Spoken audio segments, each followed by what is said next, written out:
King Mwanga the Great, Chapter 9. King Kiweewa gave freedom to the people who put him in power. He was very calm and listening. Buganda enjoyed a great degree of peace. Many people celebrated his reign as they wished it to stay forever. However, Kabaka Kiweewa faced almost the same problems like Mwanga. The foreign regions continued to encroach on his throne slowly but steadily. It should be noted that the Arabs had come to Buganda earlier than the Europeans and traded with the kingdom as they spread Islam. In other words, Buganda had many Muslim converts who also yearned for influence like the Christians at the king's palace. These befriended the king, never left his palace as they persuaded him to convert to Islam.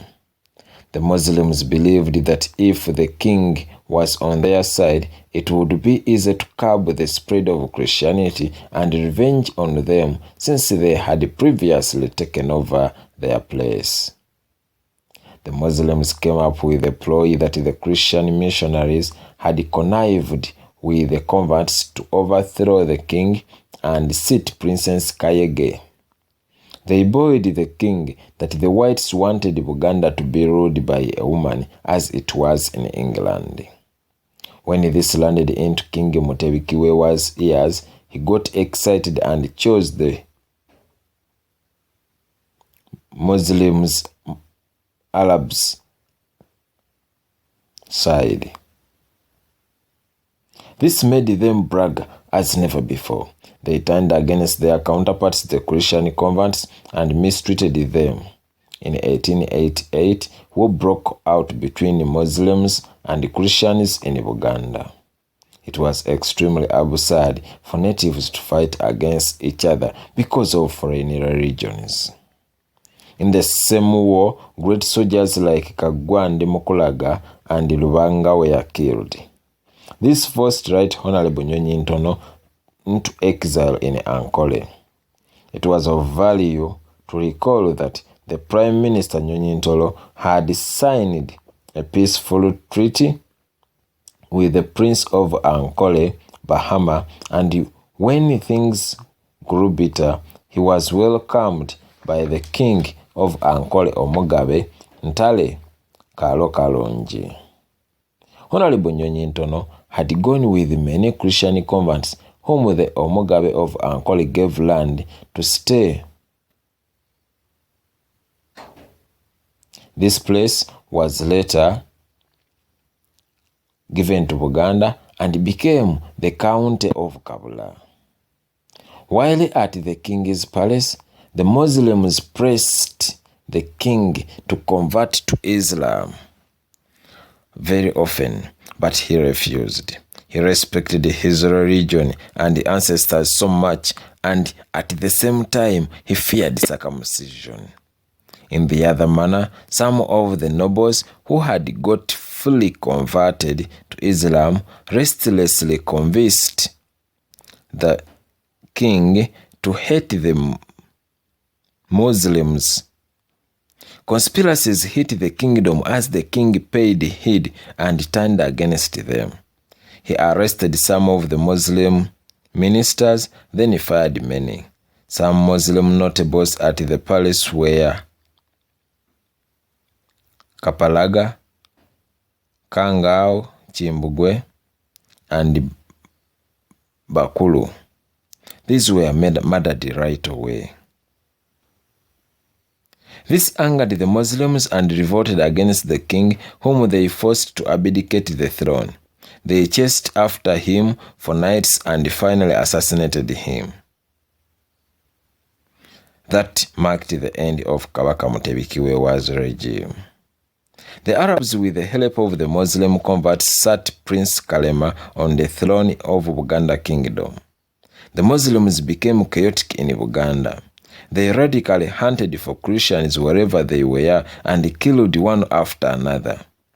They even got long sticks and passed them from their annuses to the mouths, then stood them along major roads in the kingdom. The state of affairs during King Kalema's era was extremely terrible. This forced many Christians to run to Kabula to meet their counterparts there. They explained how Buganda was perishing because of Kabaka Kalema and his fellow Muslims. They discussed about staging a coup d'etat against the king. However, they never had a prince with them. They thought of Prince Bamweyana, who was then in prison. The Christians fought hard to get him out, then trafficked him skillfully. Unfortunately, King Kalema's men landed into them and took Prince Bamweyana's life. King Kalema became very tough. He hunted down all the princes and princesses in line with the throne and killed whoever he found. Buganda remained with a few princes, Mbogo, Mwanga, who was already in exile. The rest were still young, that is to say, Musanje and Ndaula, sons of Kalema, and Tebandeke, the late King Kiweewa's son. Those at Kabula discovered that one prince who could make it against King Kalema, Prince Basamula Ekele Amazzi ne banywa Mwanga. The special one was in Tanganyika, then with the missionaries. The convention sat Ham Mokasa, Joseph. The convention sent Ham Mokasa, Joseph Kaddu, Ssemyalo to talk to him. The Lion of Buganda did not hesitate. He never wasted any second, for he knew what he wanted. While the messengers had gone to Bukumbi to pick Prince Mwanga, Honorable Nyonyintono embarked on gathering whoever wished to fight against King Kalema. He went to Buddu County, where most of the Christian converts had run, and led them to war against Kalema. Unfortunately, Honorable Nyonyintono was killed during the war in Gomba County. Many other Christian converts lost their lives and retreated to Kabula. This was because King Kalema's army was highly sophisticated with guns from the Arabs and some minor weapons. Generally, the Buganda of the time was so formidable that it was difficult to succumb to weak intrigues.